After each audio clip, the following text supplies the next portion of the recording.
समाचार इंडिया जो कि आप मेरे निवास में पर आए, आपका बहुत बहुत स्वागत अभिनंदन। और मैं समाचार इंडिया के सभी दर्शकों को बड़ी धन्यवाद देना चाहूँगा। जिस तरीके से मैं देखता हूँ कि आप ज़मीन की स्तर की सारी जो भी समस्या हैं बढ़ चढ़ कर आप अपने चैनल के माध्यम से उठाते हो।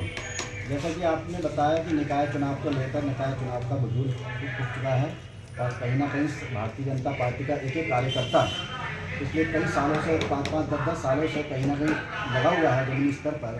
कुछ लोग वार्ड की तैयारी कर रहे हैं, कुछ नगर निगम की तैयारी कर रहे हैं, कुछ नगर पालिका की तैयारी कर रहे हैं। जैसा कि रुद्रपुर की सीट के बारे में आपने कहा है कि सरकार ने इसको सामान्य आरक्षित किया है। ठीक है, सामान्य हो या अनुसूचित जाति हो या ओबीसी जाति हो, भारतीय जनता पार्टी का कार्यकर्ता हर तरीके से लड़ने को तैयार है।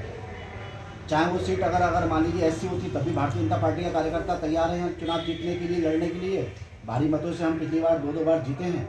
जिस तरीके से पिछली आपने देखा होगा, चाहे वो 13 का चुनाव रहा हो, उसमें भी बढ़ चढ़ कर भारतीय जनता पार्टी की प्रत्याशी बहन सोनी कोहली जी जीती थी। जिस तरीके से आपने पिछली बार देखा होगा हमारे अनुसूचित जाति के मेयर रामपाल सिंह जी जीते थे। और जिस तरीके से दोनों मेयरों ने बहुत बढ़ चढ़ कर हर वार्ड में गली निचले स्तर तक विकास किया। और जिस तरीके से हमारे उत्तराखंड में गांधी जी की सरकार निरंतर विकास की गति को 4 चौगुना रात दोगुनी रात दिन चौगुनी जिस तरीके से विकास कर रही है, उसी तरीके से रुद्रपुर का भी विकास हुआ है। अब जैसा कि अभी आरक्षित सीट हुई है उसमें सभी लोग दावेदार हैं। उसमें ऐसा नहीं है कि अनुसूचित जाति व्यक्ति का दावेदारी नहीं कर सकता या ओबीसी जाति का दावेदारी नहीं कर सकता, या हमारी कोई बहन महिला है जितनी पार्टी में दिन रात वो भी बेचारी संगठन में लगी रहती हैं, तो वो भी ऐसा नहीं है कि चुनाव नहीं लड़ सकती। सभी लोगों को अधिकार है। भारतीय जनता पार्टी सभी जाति, सभी समाजों को, सभी वर्गों को साथ लेकर चलती है। इसमें सभी लोग अपनी दावेदारी रख सकते हैं। जिस तरीके से कल से दिख रहा है कि कुछ लोग व्यक्ति लग रहा है कि ठीक है, सबका अपना अपना अधिकार है। सबसे अच्छी बात है कि आरक्षित सीट हुई है, लेकिन सब तरीके से समाज से जुड़ा हुआ है। मैं पिछड़ी जाति का व्यक्ति होने के नाते पिछली जाति का 70,000 के लगभग कम से कम नगर निगम में वोट है। और हम लोग पिछले 10 साल से तैयारी में लगे हुए हैं कि अगर नगर पालिका सीट या नगर निगम की सीट अगर पिछली जाति के किसी कार्यकर्ता को भारतीय जनता पार्टी लड़ने का मौका देती है तो मुझे लगता है कि ऐतिहासिक जीत होगी। क्योंकि कहीं ना कहीं हम लोग बस्ती से जुड़े हुए लोग हैं, सभी बस्ती की बिरादरियाँ हैं, जितनी छोटी छोटी जातियाँ हैं, सब लोगों में हमारा शुरू से उठना बैठना रहा है। हम समाज से जुड़े हुए व्यक्ति हैं और हर तरीके से चाहे भारतीय जनता पार्टी का कोई हो, चाहे किसी तरीके से सामाजिक कार्य हो, उसमें बढ़ चढ़ कर हिस्सा लेते हैं। बहुत बड़ी बस्तियों से हम लोगों का जुड़ना है, छोटी छोटी जातियों से हमारा बहुत बड़ा पुराना लगाव है। हम लोग उनके हर दुख सुख में साथ देते हैं। और मुझे लगता है कि ऐतिहासिक जीत, कई बहुत बड़ी संख्या में हम लोग भारतीय जनता पार्टी को यहाँ से जीत दिलाएंगे।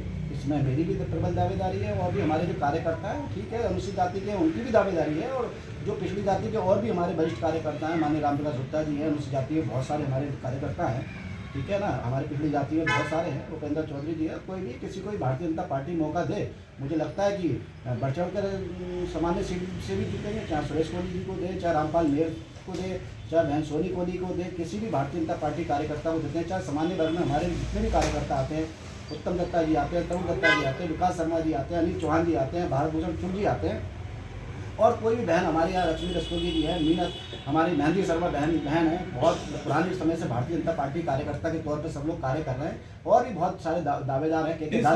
सवाल ये है, पार्टी का जो सच्चा कार्यकर्ता है वो कभी भी रागी नहीं होता। जिस तरीके से रुद्रपुर में, ठीक है, अपने अपने कोई अनुसूचित जाति की बात कर रहा था, कोई एससी की बात कर रहा था, देखिए ये सरकार का काम है, यह किसी व्यक्ति विशेष का काम तो है नहीं। सरकार को जो लगा, जिस तरीके से आरक्षण होना था उस तरीके से तय हुआ। हमारी ओबीसी की सीटें, ठीक है, 3 होने की 2 सीटें हुई हैं, जिसमें से हमारी ओबीसी सीट हल्द्वानी हुई है, हरिद्वार मेयर की महिला हुई है। और उसके अलावा बहुत बड़ी संख्या में 27% आरक्षण आपने देखा होगा नगर पालिका में हमारी उत्तराखंड की सरकार ने दिया है। नगर पंचायत की में भी 27% आरक्षण दिया है। जिस तरीके से आपने बाड़ों में देखा है, बहुत बड़ी संख्या में पिछड़ी जाति के, अनुसूचित जाति के लोग कार्यकर्ताओं को मान सम्मान देने का सरकार ने काम किया है। मुझे लगता है लेकिन नगर निगम में आप, ठीक है, मुझे लगता है कि ओबीसी होनी चाहिए थी, लेकिन ठीक है, कोई कारण रहा होगा, कोई वजह रही होगी, वो सरकार की बहुत ऊपर की बात है। हम लोग तो पार्टी के छोटे से कार्यकर्ता के तौर पर पार्टी में काम करते हैं। हम लोगों का मन है कि कहीं ना कहीं अगर समाज से तरीके से देखिए कि भारतीय जनता पार्टी सभी कार्यकर्ताओं को, सभी छोटे से छोटे कार्यकर्ताओं को, हर बिरादरी को, हर जाति को, हर किसी को मान सम्मान देके चलती है। ऐसा नहीं है सामान्य कि अगर पिछड़ी जाति भी का व्यक्ति भी है वो भी चुनाव लड़ सकता है। जैसे मैंने बताया, कोई महिला है वो भी चुनाव लड़ सकती है, कोई अनुसूचित जाति का कार्यकर्ता वो भी चुनाव लड़ सकता है, अनारक्षित में तो कोई भी चुनाव लड़ सकता है। और भारतीय जनता पार्टी में कोई भी वरिष्ठ का वरिष्ठ कार्यकर्ता रखता है। लोग 40 साल से भारतीय जनता पार्टी की सेवा कर रहे हैं। उन्होंने कई अनारक्षित बार होने का मतलब तो यही के बारे में, जैसे कि यहाँ सभी जातियाँ रहती हैं, ठीक है। यहाँ पर बहुत बड़ी संख्या में बंगाली समाज भी है, बहुत बड़ी संख्या में अनुसूचित जाति समाज भी है, ओबीसी पिछड़ी जाति का 70,000 वोट बैंक है। सबका अपना अपना वोट बैंक है, बहुत बड़ी संख्या में है। अगर किसी ओबीसी समाज के व्यक्ति को भी टिकट मिलता है, मुझे भी मिलता है, तो मुझे लगता है बहुत बड़ी संख्या में बहुत बड़े अंतर से जीतेंगे। एक ऐतिहासिक जीत होगी। और सामान्य पर की तो बात कर रहा हूँ, सामान्य सीट में सामान्य कीमती समय दिया और मुझे सुना, और आपकी ऑडियंस, आपके जितने भी शुभचिंतक आपके चैनल को देख रहे हैं, आपने सबने सुना, बहुत बहुत धन्यवाद आपका। और मुझे ये लगता है कि भारतीय जनता पार्टी का प्रत्याशी ही ऐतिहासिक जीत जीतेगा, चाहे वो किसी समाज का हो, ये मुझे विश्वास है।